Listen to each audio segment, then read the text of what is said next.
இப்போ இந்த silver price daily rice ஆகிட்டே வருதுல, டெய்லி ஹாட் டாபிக்ஸும் வந்துட்டே இருக்கு. இன்னைக்கு என்ன ஹாட் டாபிக் ஓடிட்டு இருக்குன்னா, இந்த சில்வர் பிசிக்கல் டெலிவரியை பண்ண முடியாம எக்ஸ்சேஞ்ச் எல்லாம் டிஃபால்ட் பண்ணிடுவாளோ, பெரிய ஒரு கிராஷ், அதாவது market disruption, commodity market disruption வருமோ அப்படின்னு சொல்லி இன்டர்நேஷனல் லெவல்லையும் சரி, இந்தியா லெவல்லையும் சரி, அது வருமா அந்த சினாரியோன்னு கேட்டுட்டு இருக்கா. அது என்ன சினாரியோங்கிறத இப்போ பார்ப்போம்.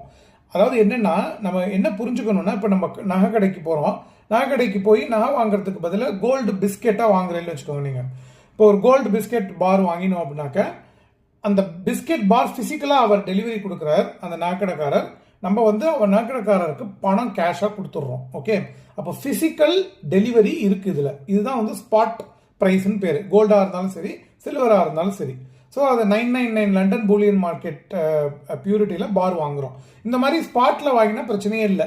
இப்போ நீங்கள் போகிறேன், அவர் வந்து ஸ்டாக் இல்லை சார், இப்போது இன்னைக்கு ஒரு 10 நாள் கழிச்சு வாங்கினா நீங்கள் பணம் உங்கள்கிட்ட இருக்குது, நீங்கள் வந்துடுற, அதோட முடிஞ்சு போயிடும். ஆனால் இந்த கமாடிட்டி எக்ஸ்சேஞ்சில் வந்து இந்த அண்டர்லைங்கை வச்சுன்னா அவள் ஃபியூச்சர் ட்ரேட் பண்ணுறா. அப்படின்னா என்னன்னாக்கா, ஒரு மார்ஜின் அமௌண்ட்டை வச்சுட்டு மல்டிபிள் 30 kgs அந்த மாதிரி வந்து பெட்டு கட்டி ஃபியூச்சர் ட்ரேட் பண்ணும் பொழுதோ, ஜென்ரலாக என்ன பண்ணுவான்னாக்க, அந்த எக்ஸ்பைரி டேட் முடிகிற அந்த கான்ட்ராக்ட் முடியறதுக்கு முன்னாடி அதை வந்து ஃபிசிக்கல் டெலிவரியாக வாங்கிக்க வேண்டாம், எனக்கு கேஷாக டிஃபரன்ஸை கொடுத்துருங்கன்னு சொல்லிடுவான். அதாவது இப்போ என்னன்னாக்க, நான் வந்து சில்வர் வந்து உதாரணத்துக்கு சொல்லினேன், 1 கிராம் வந்து இப்போ 200 ரூபாய் இந்தியாவில், நான் வந்து 1 கிராம் 200 ரூபாய்க்கு வாங்கிட்டேன் அப்படின்னாக்க, நாளைக்கு எனக்கு 300 ரூபாய் போயிடுது அப்படின்னாக்க, நான் என்ன சொல்கிறேன் அப்படின்னாக்க, எனக்கு இந்த டிஃபரன்ஸ் 100 ரூபாயை கொடுத்துருங்கோ, 300 - 200 அப்படின்னு சொல்லி நான் வந்துட்டேன்னா அது கேஷ் செட்டில்மெண்ட். ஆனால் increasingly people are going, they want physical delivery.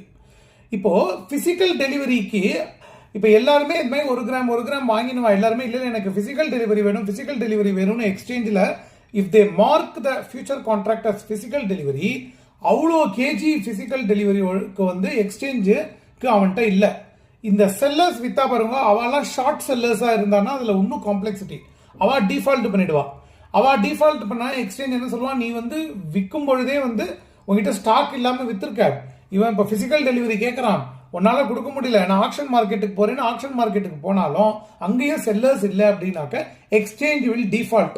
அப்போ பையர்ஸ்ட் என்ன சொல்லுவா, நீங்க வாங்கிட்டேன் ஃபியூச்சர்ல பிசிக்கல் டெலிவரி வேணும்னு நினைச்சுன்னு வாங்கிட்டேன், ஆனா என்கிட்ட இல்லை, அதனால வந்து தேங்க்யூ அப்படின்னு சொல்லி அவங்க அமௌண்ட்டை ரீஃபண்ட் பண்ணாக்க, அது வந்து அந்த என்டையர் ஈகோ சிஸ்டம், அந்த கான்ஃபிடன்ஸை வந்து பிரேக் பண்ணிடும் அப்படிங்கிற ஒரு சினாரியோ இருக்கு. ஸோ இதனால தான் வந்து மியூச்சுவல் ஃபண்ட்ஸ் வந்து இந்த ETF ஃப்ரெஷ் யூனிட்ஸ் கிரியேட் பண்ணதை நிறுத்தி வச்சதுக்கு இதுவும் ஒரு ரீசன். அடுத்த பார்ட்டில் இன்னும் விரிவாக பார்க்கலாம்.